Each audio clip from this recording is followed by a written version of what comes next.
When one of my dealers told me I had to try Datura the summer of my freshman year, I was skeptical. I was working as a lifeguard and needed to stay sharp. I could be called into action at any moment. He assured me that it wouldn't be a problem. He was wrong. He gave me one seed pod, and he told me that half of the pod would be sufficient enough. Since I consider myself to be an experienced psychonaut, I decided that I would consume the entire pod. It took about an hour until I felt anything. After about 90 minutes I began to feel very dizzy and lethargic, sort of like being too drunk. I took a big dab to try and stabilize, but I felt nothing. I just ended up falling asleep. When I woke up, I knew that I had made a terrible mistake. Everything was blurry, but I was certain that I was in an oven. I was really sweaty, and my elbows felt locked. I felt like I really had to relieve myself, but I couldn't find the bathroom because I was essentially blind. After about 15 minutes my vision started to clear up and I could finally see again. I tried to get off of the couch, but it felt like I left my hands behind and my legs could barely move. With incredible effort I rolled off from the couch and began to crawl to the bathroom. When I looked into the toilet, the water had turned into blood. As I left the bathroom, I looked into the mirror and I saw my father. I knew that I shouldn't talk to him then, so I left. When I entered my living room, I could see that some of my friends had come over. The only problem was they had all died. Blood was flowing out of all of their orifices. It was horrifying and I ran to my room. I tried to go online, but my internet wouldn't turn on. I was frustrated, so I went to my desktop, but then I could remember my password. I just wanted to listen to some music, but all I could do was shake my computer. I ran past the party in my living room and out the front door. I looked up in the sky, and all I could see was green gas. I was sure it was making me insane, so I got into my car and just sat there for what felt like years. The very next thing that I remember, I was back in my house talking to my friend. She kept asking me if I was okay, but I couldn't speak. It was like no matter how loud I screamed, nothing would come out. Then my vision went blurry again, and I might have passed out. I awoke in what could only be called hell itself. It was like I had entered into a dimension of pure agony. The floor was covered in vomit 2 feet deep, and blood was gushing from my underwear. I waded to the bathroom to find that my father was in the left mirror. He was yelling at a younger version of myself, telling me that I would never be as successful as my brother, who recently died. I tried to pull down my pants to clean up the blood, but I realized I wasn't wearing anything. I decided I needed some water, so I turned on the sink, but no matter what, the water was scalding hot. I remembered when my brother was really sick, everything, even ice water, felt burning hot to him. It was like I was inhabiting his soul and it felt good. I left the bathroom and my friends had turned into piles of rocks. I tried to piece them back together, but I couldn't hold on to anything. It felt like my hands were covered in grease. Needless to say, the rest of the night was something out of a dimension of unimaginable nightmares. Sometime around 5 a.m. I started to calm down from the horrible experience.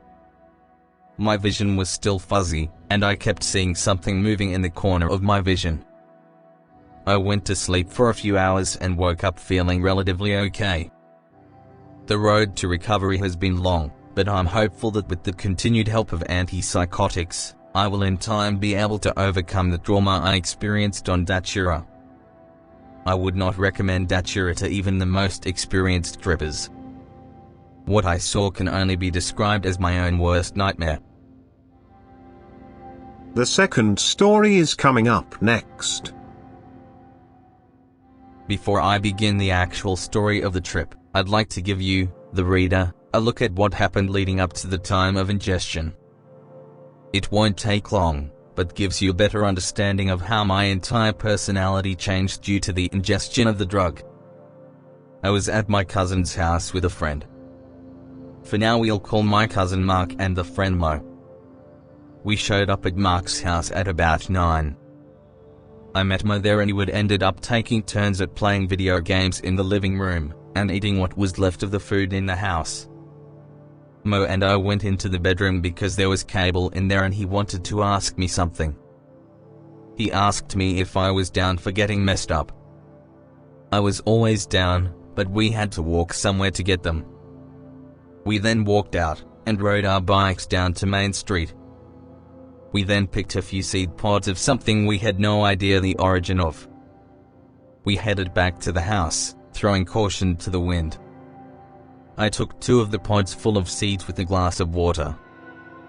With Mo being much smaller than I, and never having less experience with drugs, it only seemed right that Mo took a smaller dose than I. I then lay down on the bed and stared up at the spinning ceiling fan. From this point on, I'm going to tell you a combination from what I remember and what witnesses told me had happened. About 20 minutes after ingestion I started feeling very strange. Although, I did feel good. I thought it was similar to the effects of smoking marijuana, but it wasn't. The only similarity between the two is that all of a sudden I had bad cotton mouth. I got a glass of water and went outside to check if my uncle had any snuff in the truck. He did and I put in a pinch of Copenhagen. At this point I felt very odd. I was stumbling around, slurring my words, and sweating more than usual for the current temperature. I couldn't handle the small chew I had and started to gag because of the extreme lack of moisture in my mouth. I took it out, stumbled back into the house and grabbed another glass of water. I went back into the bedroom and laid down on the bed and watched the ceiling fan once again. Then, all of a sudden, some hazy purple spots started appearing on the ceiling. I was intrigued by this, so I stayed and watched them for a while. Time after ingestion, roughly 1 hour. Mo entered the room and asked if it was okay to turn the lights off. I had my fill of the purple haze, so I agreed to the blackout. I closed my eyes and it was like a laser show. Images of random objects drifted in and out of sight while circular designs danced in the background. At this point I was drenched in sweat, so I was inclined to take off my shirt. I then went to the bathroom to splash water on my face and ended up completely undressing. I have no idea where Mo was, nor what he was doing. I was naked in the bathroom and I started throwing punches. Hard punches. I was boxing anything in the bathroom that wasn't bolted down. According to Mark, my uncle was awoken by the noise and got up to check. I was all of a sudden shirtless in the living room, sitting on the couch, looking up at Mark and my parents. I was disoriented. Not sure of where I was. All I did was what my parents asked me to, which was put on my shoes and shirt and get in the car. I got up to walk out the door. I was driven back to my house in the country. I'm not sure what words were exchanged between me, my mother, and my father, but I doubt there were any. I regained my conscious awareness on another couch. My couch. I was looking up at my father, who didn't look particularly disappointed, but he did seem more amused at my odd and silly behavior. I kept on having this sudden urge to get up, yet every time I attempted to, my father's stern voice chimed in saying, "Hey, stay down, don't get up." I kept trying and he started to laugh as every time I got up, I'd sheepishly sit down. I felt like I was 9 years old, doing as I was told, or I'd be sent to my room, or worse, the corner. After many attempts, I thought I'd go at it at a different angle. "Hey, I have to pee," I said. He looked at me with a warm smile and took my hand and helped me to the bathroom. I felt secure for some reason. I wasn't able to stand, so I sat as my dad snickered in the doorway. I looked up at him again, wondering why I kept feeling younger and more helpless as the time passed. "Hey, I can't go." "Stop laughing," I said. He then helped me up and put me back on the couch. I sat and strained my ears for the conversation that went on between him and my mother in the other room. I kept hearing horrifying words like a die and a hospital and a overdose. It's important to note at this point that in the crazy religion my family is a part of, we usually don't go to doctors. They believe in healing through prayer. So if there was talk of a hospital visit, something bad was happening. I remember my father coming back in from the kitchen and taking my hand. I blacked out once again. I was rushed to the neighboring town's hospital. Mo's parents did the same and we arrived around the same time. I was rushed in and had N4 stuck in me. Well, they tried to stick me anyways. After the 5th attempt, the floor was spotted with blood and I had something being pumped through my veins. I was being extremely violent. At one point I punched a doctor in the face and broke his glasses. This is when they decided it would be best for my own and other people's safety if I was restrained. I was tied to a bed and force-fed charcoal. It was not an easy task, but after about an hour they had it done. I was given a new IV with some other kind of medical drugs in it to calm me down. With my face, chest and neck covered in black coal residue, I finally found sleep. I became aware once again with people surrounding me. It was a new day and peculiar things were happening. My grandmother, who does not smoke, was holding a lit cigarette. I had my sister lean down to ask her if she was smoking.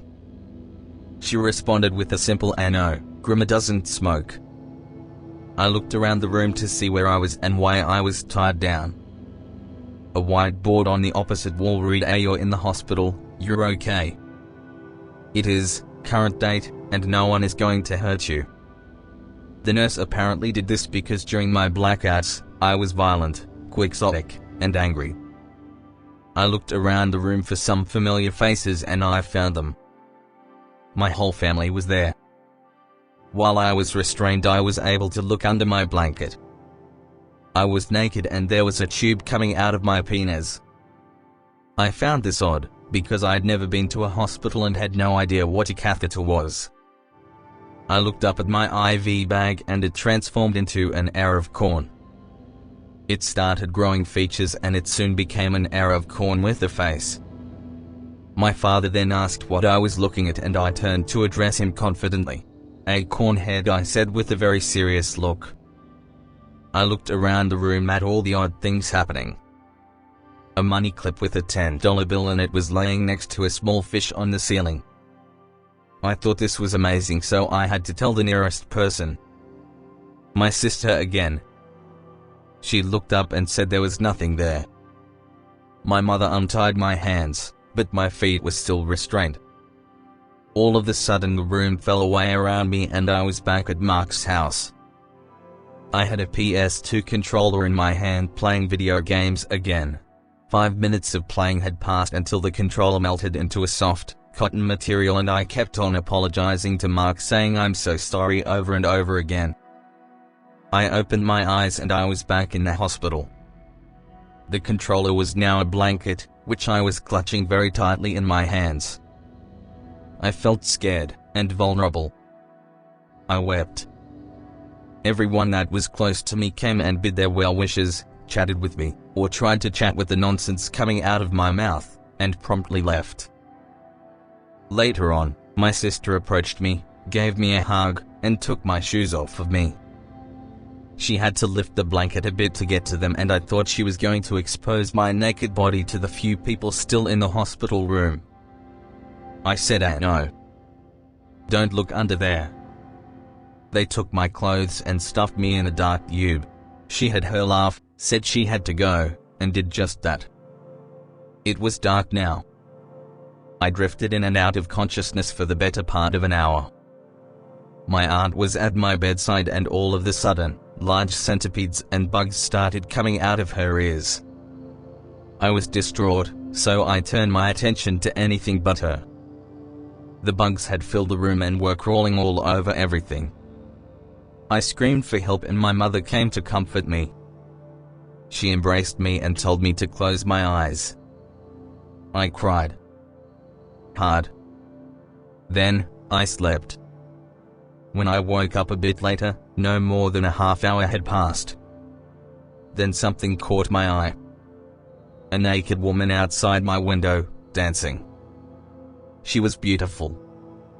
I remember telling myself, as soon as my mum's asleep, I'm going out there. I passed out before she did, and now I realize it was obviously a hallucination. I awoke the next day to more well wishes. Then there was Boxy. Boxy was a gnome about the size of my thumb. He had climbed down from the curtain around my bed and posted up on my shoulder. He reminded me of the Travelocity gnome. I was captivated. I had the most excited look on my face as he smiled at me. Then he winked and mouthed, "Hey, watch this." He then started to jump up and down on my shoulder. I was overjoyed and started chanting, "A jump, Boxy. Jump," to the enjoyment of my current audience. I was out of it. I said things to my family that I'm not proud of. I then went out of it again.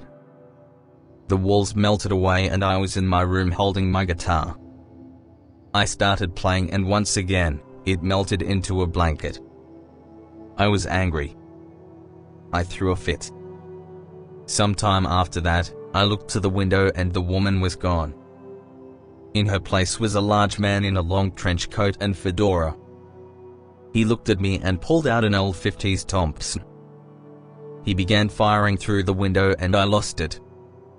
I hysterically started crying. Again, my mother was there to comfort me. I fell asleep in her embrace. I awoke the next day. I finally felt somewhat normal again. No hallucinations. No mad psychobabble. Just normality. The nurse came in, deflated the balloon in my catheter, and pulled it out, which hurt quite a bit. I was able to clothe myself, get up, walk to the bathroom, relieve myself. I looked in the mirror and I had black all over me. It looked like I passed out first at a party and someone had found a Sharpie. I met Mo at the facility's shower and he looked like hell. He then told me all the bad things that he saw. At one point, he awoke to his room full of dead bodies hanging on nooses from his ceiling. I felt bad for him. I felt bad for both of us. We had taken datura, or Jameson weed, without researching it first and we paid dearly for it. I'd lost 3 days of my fall break and hours of my life that I have no recollection of. The reason I was in the hospital for so long is because my heart almost exploded because of how high my heart rate was. I hope that by writing this I've helped inform you. The third story is next. Well, where do I even begin? I'm going to try to make this as easy to follow as possible, and I hope that I can actually do that because I can barely follow it myself. I recall my friend David telling me about the Devil's Trumpet and how cool it was, but I guess he left out all the bad things that he saw. I had come across the plant itself many times, never knowing what it actually was. I had obtained a large quantity, about 90, Datura stramonium seeds from a friend. I read a few hundred articles about it in various places on the internet. I read that Datura contains both atropine and scopolamine that interface directly with the CNS, central nervous system, so I know this is going to be very hard to control and could have prolonging after effects. I came to the conclusion to do a small amount. Now to the story. It was a Friday night. I was bored with nothing to do, so I figured it was about time to take the seeds that I bought nearly a month ago. I wanted to do it when I had a long period of time to recover. So I took a deep breath and poured 35 seeds into my mouth and chewed them for about 2 seconds, when I gagged. I quickly swallowed them and chased it down with water. About 5 minutes later, I remember this should take about 30 minutes to 3 hours to start kicking, and so I started playing Half-Life, and at about the part when you start meeting Marines is when I felt a little weird. I take a look around and feel my legs getting a little numb, so I figured that I probably have to stand up for a little bit. Unfortunately, that didn't work and I just fell over. I remember taking it, and remembered other people saying that they get a drunken feeling, so I just disregarded it and got back on my computer. I feel a lot weirder now than I did on the floor, so I don't know how long I was there, but all I know is that I'm in a different state of mind now. I look back at my monitor and I try to move the mouse, but the cursor isn't on the screen anymore. Gone. After a while of trying to find it, I give up and use my keyboard. All I wanted to do is play some music, so after like 60 Ctrl-Alt-Deletes, I come to the conclusion that the computer is frozen, so I decide to restart it. Nothing happened. I do it again and again and finally it starts. I'm not sure if this was just the datura or my computer was actually messing up. The computer started and I forgot my password. I am very angry at this point because all I wanted is to play some music. Then I punch the keyboard. It works, but suddenly my sink started to spray water all over the place. I'm a bit confused and I go to turn it off, but as soon as my feet touched the kitchen tile it turns off by itself. I do a little dance back and forth from the carpet to the tile, turning the water on and off. It was so funny. But then it doesn't stop and the water is going everywhere, and I can't stop it. I try to turn it off by hitting my keyboard again, but nothing happens. I decide that it's best to just leave before I drown. So, I went to my room and shut the door. By this time my mouse is back and I put on an album by Tool. I went to lay down because I really want to get off of the carpet for some reason. I lay down and my pillow is getting me angry because it keeps blocking the music, so I get rid of it by putting it in my closet and go back to laying down, while trying to figure out what music is playing. I get up to check the song on the playlist, but my mouse is gone again and I decide it's Jason's fault. Jason is a friend that lives in Texas and I have to find him to get my mouse to come back, so I went to ask my roommate for $16 to fly to Texas, and he told me that I wouldn't stop asking him for money, even though he explained a plane ticket to Texas would cost me like $400, and apparently I told him that the guy who stole the plane is waiting outside for me, and so all I need is $16 and a pack of cigarettes, and he will fly me to Texas. I don't remember when or how I got back into my room, but I did and I just couldn't get out. My roommate probably locked me in. I look around and I have these crazy, twisting posters on the wall. I found a way to escape the room through one of the posters, and suddenly I'm outside. I see that the plane was just about to take off. I ended up sitting down on a bench, and another plane lands. Jason gets off from the plane with my mouse in his hand and I'm so happy. But when I go up to him, he gets very mad at me because he had to pay the $16. Then, he smashes my mouse and kicks me in the knee. I fall down, and when I look back up and I'm in my room again. At this point I am very scared because for a second everything's the same again and my arms are stuck inside my shirt. I needed to get them out, to stop the walls from getting any closer. I ripped through my shirt and I'm leaning on the wall trying to stop the wall from crushing me and everything in my room like a garbage compactor. Well, I wasn't strong enough and I got crushed. I appeared back in my old house in Tampa, and my friend that died 2 years ago is there. We talk for a while, and he is really angry at me. I blacked out for a while, and then I woke up again. This is where it gets bad. I'm suddenly in a room where the corners of the room are flashing bright red, and every time they flash it hurts a lot. I cover my eyes, but nothing I can do stops the lights. My friend's parents are there yelling at me, and crying, saying that I killed their son and hitting me with these giant glowing rod things. A few minutes later, they disappeared. My friend shows up, and he gives me a cigarette. I take it only to keep him happy with me, light it up. It burns my lungs, but I keep smoking it to keep him happy despite the terrible pain that comes with every drag.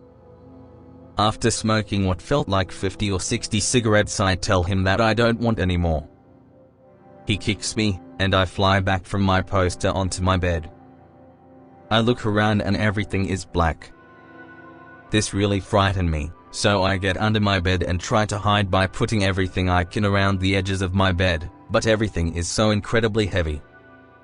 I can only lift small objects like CDs and pens, so I decided to hide in my closet instead. I get in there and find my pillow. I don't want it to stop the sounds of someone coming in my room, so I get rid of it by putting in my dresser, but it won't stay closed and this makes me very angry, so I kicked it. I'm very weak and anything I do is in slow motion and I can't seem to get the dresser closed, so I just wrapped up the pillow into my blankets and threw it out of the window. Now, I can't close the window. So I went back into my closet again, and I see like 80 copies of myself. It's so crowded in there that I can't breathe and end up passing out. When I woke up, I'm in one of those portables they have in overcrowded schools. I keep hearing a sweeping noise outside of the room I am in. I know whatever is trying to get in was going to get in somehow and get me, so I try to hide, but it's just a room, with nowhere to go. I start to hear all these banging noises like it's trying to break the door down, so I get a desk and throw it at the wall. The desk breaks a hole in the wall and it's very bright outside, so I get the courage to go outside. When I arrived outdoors, there is nothing there, so I get my welding glasses out and put them on. I can see clearly now, and there it is. A huge tornado. I go back inside, but it's too late. The tornado hits the building and kills everyone in the area. Suddenly I'm all alone with bodies everywhere. I see my house, and I'm devastated because my brother was home. I start to rip the debris apart like I'm Superman, and I'm throwing huge pieces of broken houses with ease. The house was made of what appeared to be puzzle pieces, and I couldn't get them to stack up again. They kept falling over back onto the pile. I tried for days, but everything I do causes more damage and the pieces keep getting smaller and smaller until it's like a big multicolored pile of sand. I'm in some kind of futuristic landscape and everything is more advanced.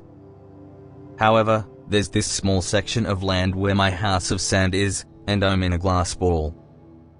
There are alien-like beings looking at me through the glass and shaking it around like a snow globe. One of the alien kids turns it over, and when the house of sand falls on me, I suffocate. I wake up to my roommate yelling at me.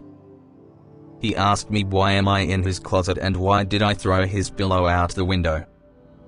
I tried to tell him that it was going to stop the sound, but he couldn't understand. He explains to me that I must be high, and he thinks I'm on acid. After I started coming down, I was still worried about my family for some reason, so I called my parents to ask if they were okay. We had a decent conversation. It took about 6 to 8 weeks until my vision was normal again.